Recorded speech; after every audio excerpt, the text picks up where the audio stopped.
हूँ ऋचा और आप देख रहे हैं वन इंडिया का उत्तर प्रदेश विशेष यूपी इस हफ्ते, जिसमें हम आपको बताते हैं यूपी की हफ्ते भर की सभी बड़ी खबरें। उत्तर प्रदेश सरकार राज्य की कनेक्टिविटी और तेज सफर पर पूरा फोकस कर रही है। इसी वजह से एक्सप्रेसवे और एयरपोर्ट तेजी से बनाए जा रहे हैं। आने वाले समय में 12 नए एक्सप्रेसवे बनाने का प्लान है। अभी यूपी में 7 एक्सप्रेसवे पूरी तरह चालू हैं और 3 एक्सप्रेसवे अंडर कंस्ट्रक्शन हैं। जब ये 12 नए एक्सप्रेसवे बन जाएंगे तो राज्य में कुल 22 एक्सप्रेसवे हो जाएंगे। एयरपोर्ट की बात करें तो फिलहाल यूपी में 16 एयरपोर्ट काम कर रहे हैं, जिनमें 12 घरेलू और 4 अंतर्राष्ट्रीय हैं, जबकि 8 नए एयरपोर्ट बन रहे हैं।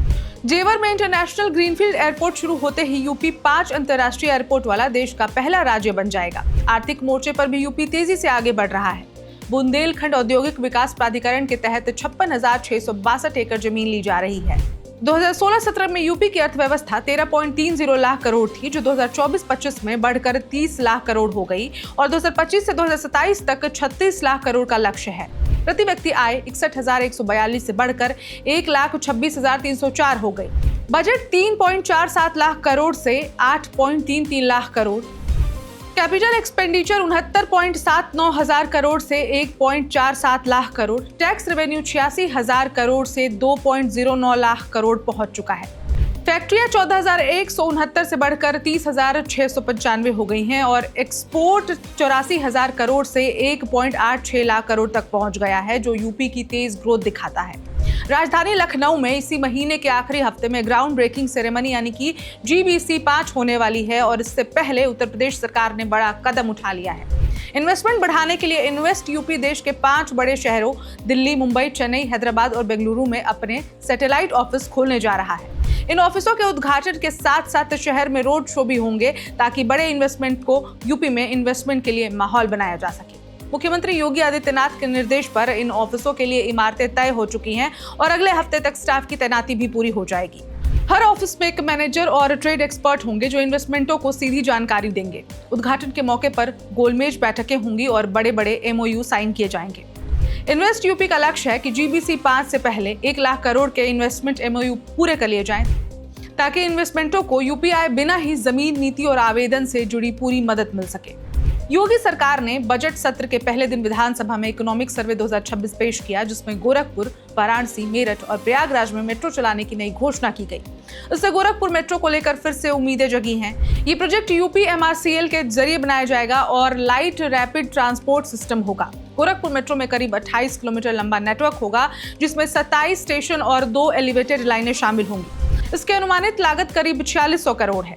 यूपी MRCL को 2017 में जिम्मेदारी मिली कि राइट्स ने मार्च 2019 में DPR दी, कैबिनेट ने अक्टूबर 2020 में मंजूरी दी और 1 दिसंबर 2021 को पहले चरण की हरी झंडी मिली। पहले सरकार ने गोरखपुर और वाराणसी मेट्रो के लिए 100 करोड़ भी दिए, लेकिन काम आगे नहीं बढ़ा।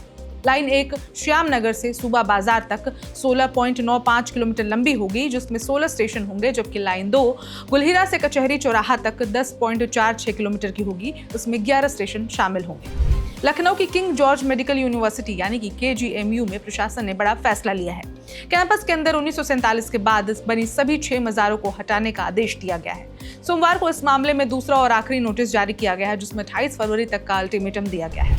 इससे पहले 23 जनवरी को पहला नोटिस लगाया गया था। प्रशासन के मुताबिक 1947 से पहले कैंपस में सिर्फ 2 मज़ारें थीं, जबकि बाकी 4 मज़ारें बिना अनुमति बाद में बनाई गई। ये मज़ारें Queen Mary gate, respiratory medicine, microbiology, trauma centre, orthopaedic super speciality building और TG हॉस्टल के पास हैं, जिससे आवाजाही में दिक्कत होती है। KGMU प्रवक्ता डॉक्टर KK सिंह ने साफ कहा है कि अवैध निर्माण बर्दाश्त नहीं होगा और खाली जमीन का इस्तेमाल मरीजों की सुविधा के लिए किया जाएगा। लखनऊ की गोमती नदी पर बहुत जल्द एक शानदार टूरिस्ट क्रूज चलने वाला है, जो शहर के टूरिज्म को नया लुक देगा। ये लग्जरी क्रूज एक साथ 200 यात्रियों को घुमाएगा और इसमें VIP lounge, conference hall, digital screen और ओपन रेस्टोरेंट जैसी आधुनिक सुविधाएं होंगी।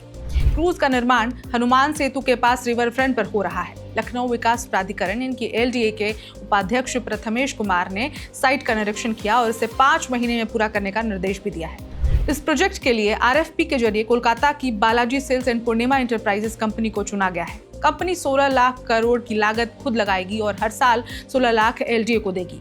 क्रूज 45 मीटर लंबा और 10 मीटर चौड़ा होगा और हनुमान सेतु से गोमती बैराज तक चलेगा। एक राउंड 30 से 45 मिनट का होगा। टिकट की कीमत 300 प्रति व्यक्ति रखी गई है।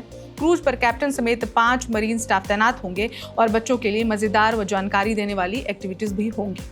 तो ये थी उत्तर प्रदेश की हफ्ते भर की सभी बड़ी खबरें जिनका सीधा जनता से सरोकार था।